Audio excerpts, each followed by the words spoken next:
Welcome to another episode of The Artsy Raven, a show about writing and publishing with your host, J.F. Garrard. Welcome to another episode of The Artsy Raven. Today we are going to speak to Thomas Dodson. So Thomas grew up in a small town in northeast Missouri where he spent most of his time reading comic books, playing Dungeons and Dragons, and learning martial arts from a badass farmer. He holds graduate degrees from the Ohio State University, Kent State University, and the University of Iowa, where he was an Iowa Arts Fellow at the Iowa Writers Workshop in Fiction. He's the founding editor of the journal Printer's Devil Review, and Thomas served as its editor and designer for 5 years. He was also the executive editor of the Best Indie Lit New England series. No Use Pretending, so here we go, a copy of the book. No Use Pretending is an astonishing debut collection that expertly blends diverse genres to capture the nature of circumstance. The characters in these stories have been forced into conditions of life they find unbearable, and the stories chart their often tragically misguided attempts to relive their suffering via connections with other people or through the pursuit of addictive attachments. This Iowa Short Fiction Award-winning piece is perfect for readers interested in the absurd, messy complexity that is the human life in the 21st century. So welcome, Thomas. Thanks so much for having me. So tell me a little bit about yourself. It seems like you've done a lot.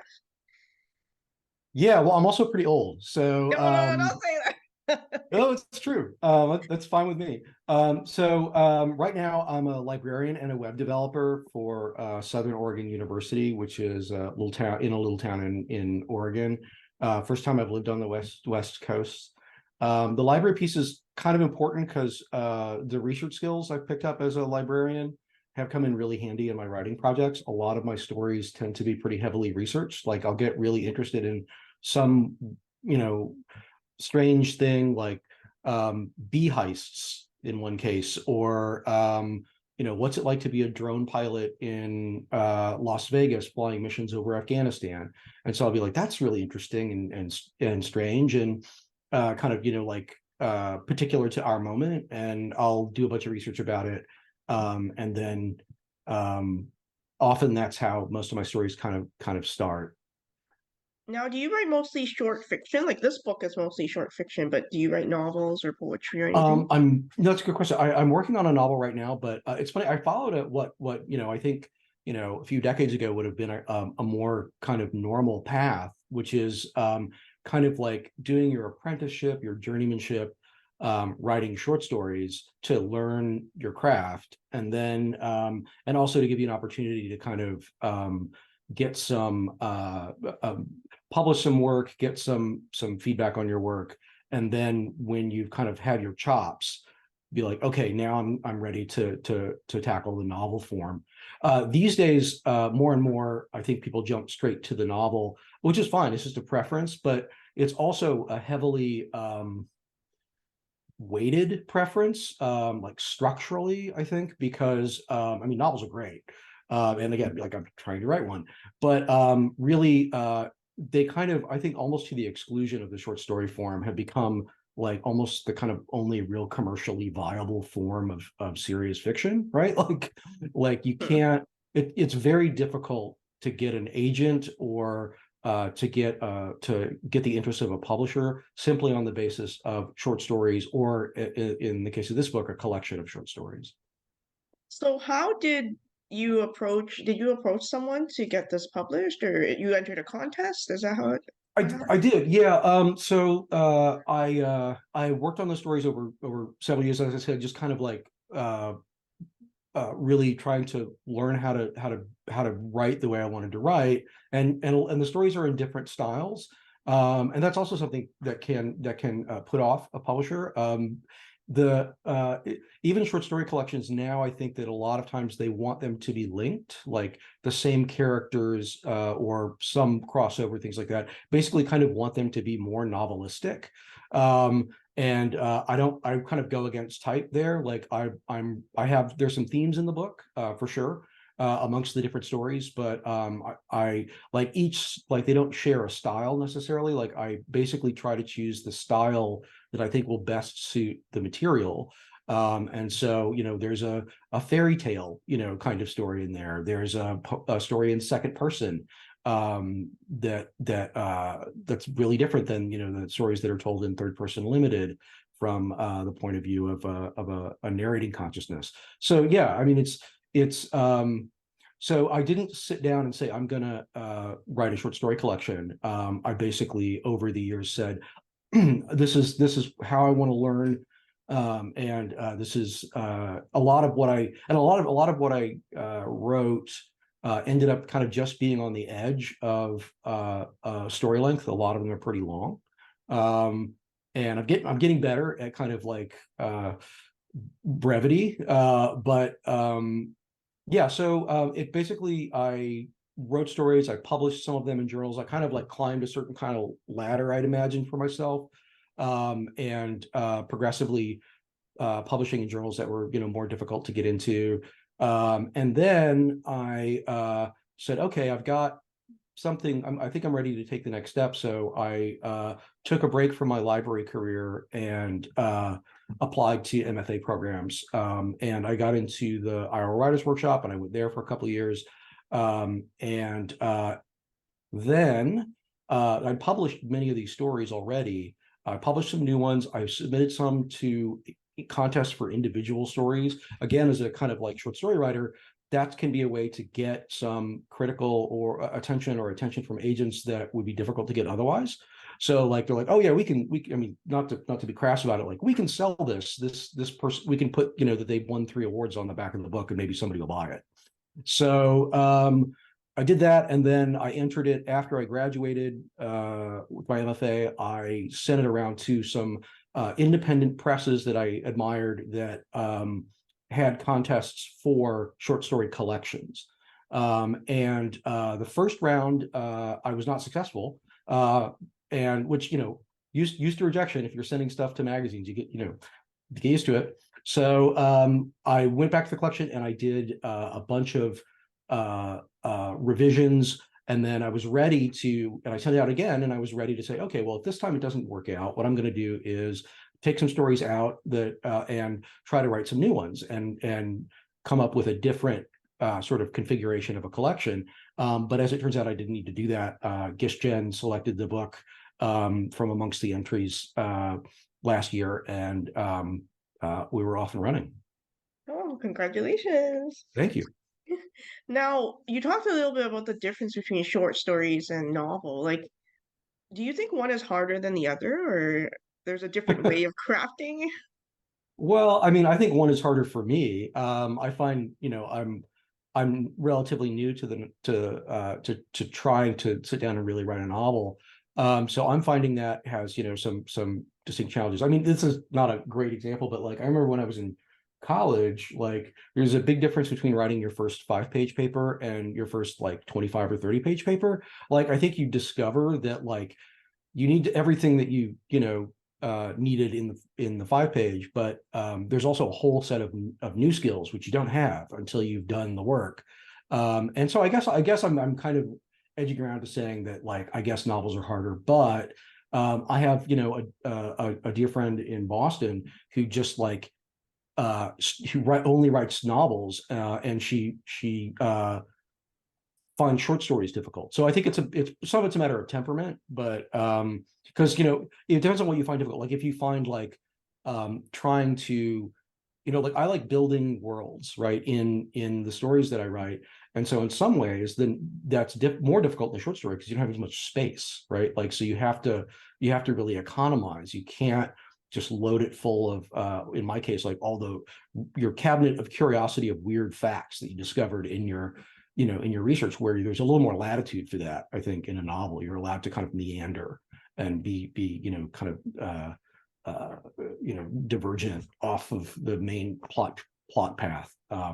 So yeah, I mean, I don't know. I mean, so I'm going to find out. I have a few chapters, and I'll find out soon which one is harder for me. I suspect novel is going to be harder. Okay, let's talk about the short story a bit more. So, what inspires you to write a short story? Like, do you do a little outline and you do it, or are you just inspired by something and off you go? Well, I mean, yeah, it often I know a lot of writers I know they start with character, And I do that, but I really start with research in most cases. I mean, I have a story in there called The Watchman, which is the last story in there, which is really a collection of things from my notebook. Like, here's a weird thing somebody said in a diner that I thought I never forgot, even though it was kind of trivial. Like, here's a story that in my family that we tell about my my aunt who married a black man, and her grandmother showing up in the middle of the night, the ghost of her mother or grandmother showing up in her grandmother and saying, like, I accept this now. And like apparently her husband confirms that story. They both had this Oh, experience. wow. Yeah. So I don't know. So but anyway, so things like like, oh, I'll write that down. And then that story was me sort of collecting, and also, like, frankly, I that story and some others, like, I find talking to people in bars to be really good way to gather certain kinds of, like, things, because people are more willing to, you go to a dive bar, they're more willing to talk to you, they're more willing to tell you their stories, their troubles, things like that. And you can learn a lot from just talking to people. But very often research. So I gave those two examples about the drone story and the bee heist. But like, another example was I was really interested. Sometimes it's like I want to do a certain kind of conceptual thing. So, like, I was reading about literature that was looking at the Anthropocene, like the notion that we've moved past the kind of Holocene geological epoch into a new one in which the landscape's really being profoundly changed by human activity. So folded into that, like, climate change and acidification of the oceans and things like that. So I was really interested in that. And fiction didn't seem to be, like, super well suited to talk about that, because mostly, like, that's happening on a geological timescale. And to understand the full impact and scope of of our current ecological crisis, like, you kind of need to take this really long view to see, like, it took millions of years for this to happen. We made it happen in like 100 years, like, so, like, to get a sense of, like, the acceleration of what's going on with the planet. So I was like, oh, okay, well, I need a character or a narrating consciousness that can talk about that and show those things, but also be a relatable character and also be dealing with human problems. So I chose a petroleum geologist. And so, did a bunch of research. What's that like? I talked to people, and so one of the characters in the stories is a petroleum geologist who's actually quite conscientious. But the wastewater well where his fracking sites are dumping their wastewater has started causing small earthquakes in the little town where he lives. So and his daughter is become what's called an antinatalist, which is someone who thinks that we shouldn't make any more people. So he's kind of thinking about the geologic past of the place where he is living and working, and he's also, in part because of his daughter's concerns about the future of the planet, thinking about what the far geologic future of the Earth might look like while living a very small but complicated life in the span of a human life. So often it's research, or sometimes even like a philosophical thing. I used to study philosophy, so sometimes, but that can be so dry that if you're, I think the emphasis really has to be on the story, and then, like, if the story allows you to explore ideas, great. Not so much like kind of starting with an abstract idea and then kind of trying to populate it with allegories or something like that. So how long does it take for you to write a story, and when do you know you're done? It takes forever. I mean, Yeah. effectively. I don't think I've ever written a story quickly. It usually takes, I was on a pattern where I was like, and this is going to be, this is kind of embarrassing based on the productivity of other writers. I might take about a year to get something from start to finish and get it published, year, maybe. But I also tend to, in the past, I've always I've always participated in informal or formal workshops. Everything, like in that collection has been through at least one, probably two workshops. And then through 3 revisions probably. And sometimes those revisions are fairly dramatic. Like they might involve oh, these 2 characters are doing the same thing. We're going to have to make them one character. Or that ending is really putting the emphasis in on the wrong kind of part of the story. So yeah, so it takes forever. So after you're done with a piece, do you try to find a home for it or let it sit for a bit? Yeah, no, absolutely. And how, I mean, I think I usually do have a sense of when something's done. When it's gone through that whole process, I at the point in which I could see well, I could maybe make a little line level change here or there, but really there's nothing else I could imagine changing and having it be the same thing. That's when it's done. And yeah, I mean, I don't know, how your listeners approach this, but I have a Duotrope account, and I track all my submissions, and I have a list of journals that with notes about them. So I'm oh, okay, the New Orleans Review seems to like more kind of prose poetry kind of stuff. So if I write something like that, that's probably where I should send it. And yeah, and I send it out to a bunch of places at once because we can do that. I'm an academic now, and someone had to inform me that I'm not allowed to do that with academic journal articles. That it's considered like Workplace basically thing. it's like against the professional ethics to send out the same article to multiple journals. And but Mm. in fiction, I think in poetry and whatever, if you don't do that, you're gonna be waiting 6 months until you can send it out again. It's just not, it doesn't make any sense. Yeah, I So think it yeah. depends. Like some of the magazines are you can't send it anywhere else until we say no. And you're like, seriously? Like you say, it's 6 months. Yeah, but it's Like, usually one or two magazines. I mean, of the ones that I like that I'm interested in, of the 100 magazines I think are good. It's maybe one or two that place that restriction. So I would say if you always send out simultaneous submissions unless you're explicitly told not to. Yeah. so do you think life has changed after winning your award? Uh, well, I mean, I have a little bit more confidence, I guess. I mean, it was certainly validating. And I mean, it did change the direction. Now I'm not thinking of going back and reforming a collection, but rather thinking okay, so the next step is definitely to write a novel. And so, but I think anybody who's had even a very little bit of professional success in writing knows it doesn't cure depression. It doesn't it doesn't make writing easier. It doesn't. There Yeah. may be things that you could imagine it might do for you. It's probably not going to do those things, but it is gratifying. Okay, cool. So we're going to listen to a reading now. Are you reading from your book?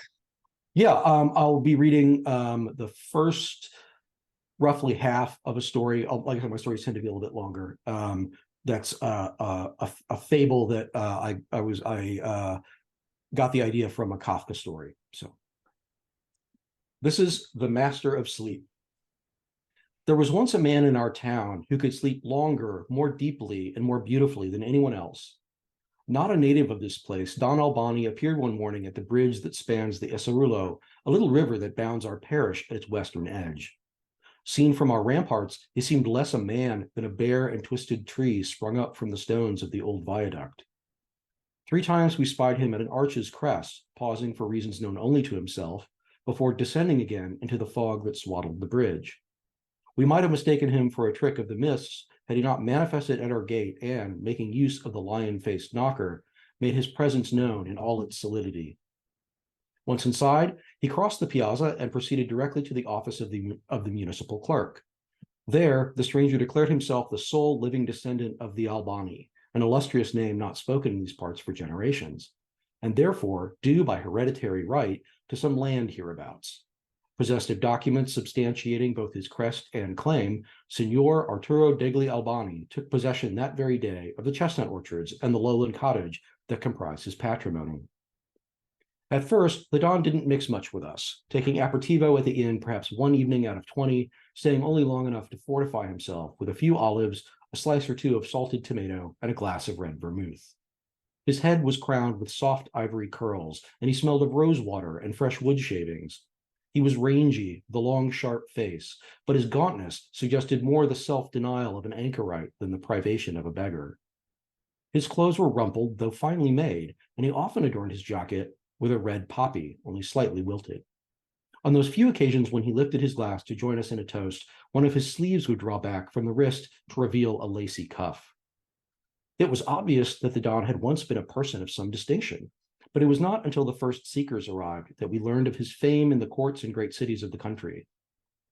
Hollow-eyed men afflicted by the eternal wakefulness of insomnium, gathered like shades in the corners of the inn, the raw-boned fellows brooding over glasses of warm milk but never renting a bed. Soon others followed, men who snorked and grunted like horses, sleepers seized by fevers who drenched their bedclothes, hysterics who screamed and thrashed through the night. All these and more came to seek the counsel of that venerable gentleman, honoring his name with the epithet, the Master of Sleep. We learned from these supplicants that the good old man had, in his day, been the foremost practitioner of the somnolent arts. He possessed knowledge of every growing thing, and could, from raw and unfinished nature, distill oils and tinctures with the power to dampen an ardent spirit or transmute the base lead of torpor into the lustrous gold of vigilance. But the maestro's reputation was not founded on such incidental pursuits. The people had reserved their highest praise for one of his talents in particular, his ability to fall instantly and at will into a voluptuous sleep from which he could not be roused until the precise moment of his choosing. Before the art of sleep fell out of fashion at court, his performances had been staged in a canopied bed in the most illustrious hall of the palace, always drawing a great crowd. He was thought to be very handsome then, and more than a few of the unmarried ladies in the capital, and some of the married ones too, were known to keep miniature portraits of the artist concealed in their dressing tables. A countess, famous for her boldness, was said to possess a locket containing a golden curl snipped from the sleeper's tousled head. Later, when the identity of the old Don was widely known in our region, it became troublesome for him to receive so many visitors in his modest cottage. So, gracious man that he was, he agreed to make himself available for counsel at the inn on the evening of each new moon. Arrangements were made, and a corner table in the common room was set aside for his use. To preserve the discreet character of his consultations, the Don himself provided a screen consisting of panels of mulberry paper framed by slats of lacquered cherry. The lamp, set between physician and patient, projected their outlines onto the screen, transforming each encounter into a shadow play. Despite his good works and the prestige he brought to our town, the maestro's presence among us was not without controversy. Some whispered that the ingenious old man must be a witch, his great knowledge an infernal boon granted by Lucifer to his staunchest servant. A few said openly that the Don was no different than that gravedigger from Magasa, the one who had come through town with a sack of paupers' bones, passing them off as true relics of the saints. These men swore, one to the other, that if this proud fellow proved to be a charlatan, he could expect the same treatment as the other: a shorn head, a shirt of pitch and feathers, and a ride through town on a rail. But there was one, Baldo, the printer's son, who resented the Don's celebrity more than all the others. Just as the inked impression is backwards to the block that makes it, so Baldo's nature was in perfect contradiction to that of his gentle and fastidious father.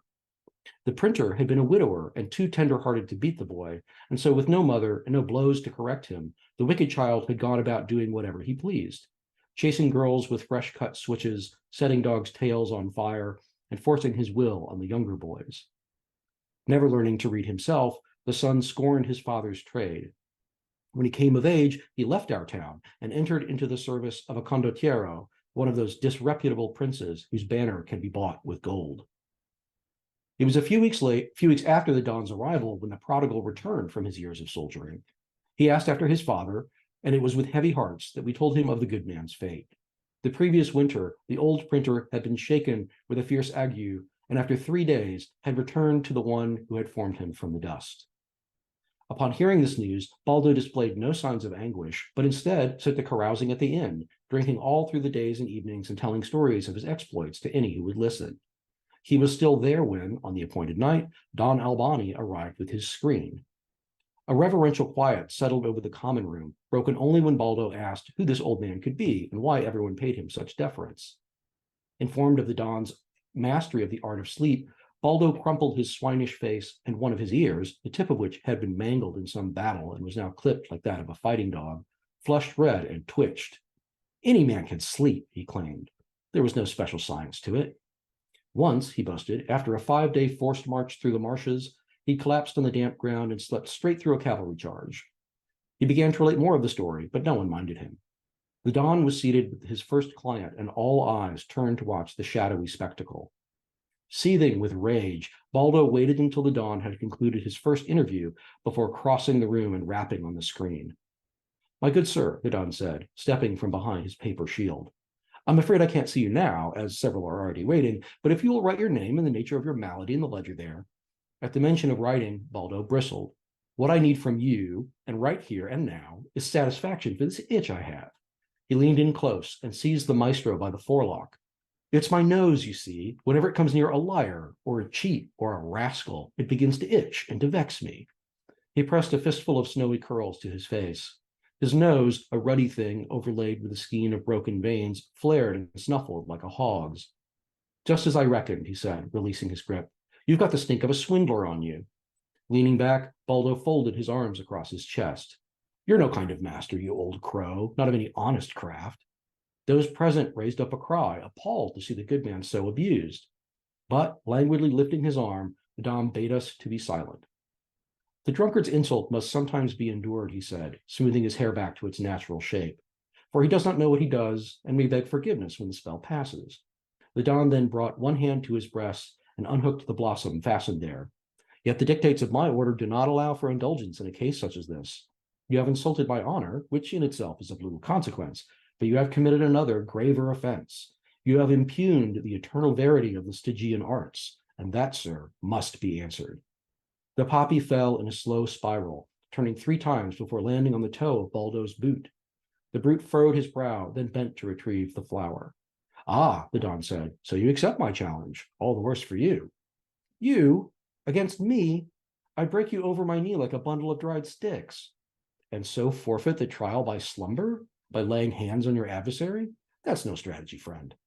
A trial? What are you on about? A contest, one with a storied history among the members of my order. Each of us shall lie flat on our backs, and, as soon as we are able, allow sleep to overtake our senses. The first man to wake concedes defeat. I'd just as soon drag you out by your ear and dash your skull against the cobbles. But what would that prove? Posed the Don. The question is not of your strength, but of my art. If, as you say, I am a fraud, what could you possibly have to fear from such a contest? Weren't you saying before, if I heard you correctly, that you could sleep even in the midst of a battle? Baldo turned his head this way and that, looking into our expectant faces.